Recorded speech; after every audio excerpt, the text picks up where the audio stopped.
போர்க்களத்திலே அந்த மகிஷனாகப்பட்டவன் முதலிலே சிம்ஹத்தின் ரூபத்தை கொண்டு வருகிறான். மலையரசன் தந்த தேவியின் வாகனம் சிங்கமானது.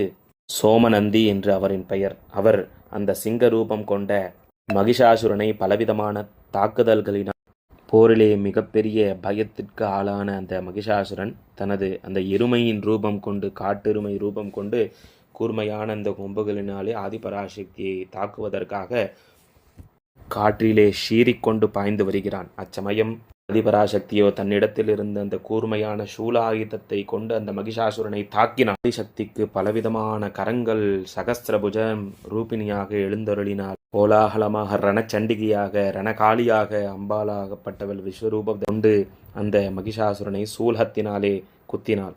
அதனால் வலி தாங்க முடியாமல் மயங்கி விழுந்த மகிஷாசுரன் கீழே விழுந்தான். அசுரர்கள் அனைவரும் நமது ராஜாவே விழுந்து விட்டார்களே என்று பயந்து திசைக்கொருவராக தப்பி ஓட ஆரம்பித்தார்கள். அந்நேரத்தில் சோமநந்தி என்னும் சிம்ம வாகனமானது அசுரர்கள் அனைவரையும் பக்ஷணம் செய்ய ஆதிபராசக்தி துர்கையாகப்பட்டவள் தனது கையிலே இருக்கக்கூடியதான அந்த சக்கராயுதத்தை அந்த மகிஷாசுரை நோக்கி ஏவி விடுகிறாள். அந்த சக்கராயுதமோ 1000 கோடி சூரிய பிரகாசமாக சரசர சரசரவென்று சுற்றி கொண்டு அந்த மகிஷாசுரனின் தலையை துண்டு துண்டாக வெட்டி எறிந்தது. வெட்டப்பட்ட அந்த சிரசோ துர்கையின் பாதத்தின் அருகாமையில் வந்து விழுந்தது. அம்பிகை அந்த மகிஷனின் தலையின் மீது தனது பாதத்தை வைத்து அழித்து வீரரூபிணியாக நின்று கொண்டிருந்தாள். அப்பொழுது மகிஷாசுரனின் உடலோ துடிதுடித்து கொண்டிருந்தது.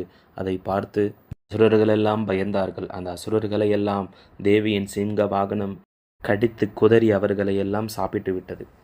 அச்சமயம் தேவியாகப்பட்டவள் மகிஷாசுர மர்தினியாக மகாரூபம் கொண்டு அனைவரையும் ரட்சித்தாள்.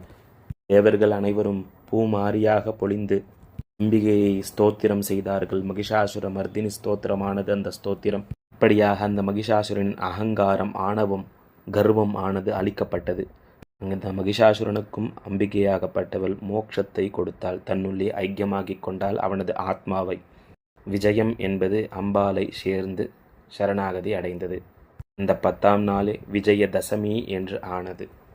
அதனால் நாம் அனைவரும் கூட இந்த 9 நாட்களும் நவராத்திரி காலங்களிலே அம்பிகைக்கு சகஸ்ரநாம அர்ச்சனை மற்றும் பஜனை பாடல்கள் மற்றும் அபிஷேகங்கள், அலங்காரங்கள் போன்ற நவவித பக்தி பாவனைகளோடு அம்பாளை ஆசிரயித்து அவளை பூஜித்து அவரது அனுகிரகத்தை பெற்று நாம் அனைவரும் நீண்ட ஆயுளும் நிறைந்த செல்வங்களும் 16 செல்வங்களும் பெற்று பெருவாழ்வு வாழ எல்லாம் வல்ல ஜெகதம்பா துர்கா பரமேஸ்வரி ஸ்ரீ லக்ஷ்மி சரஸ்வதி அம்பிகையை வேண்டி ஆதிசக்தியை வணங்கி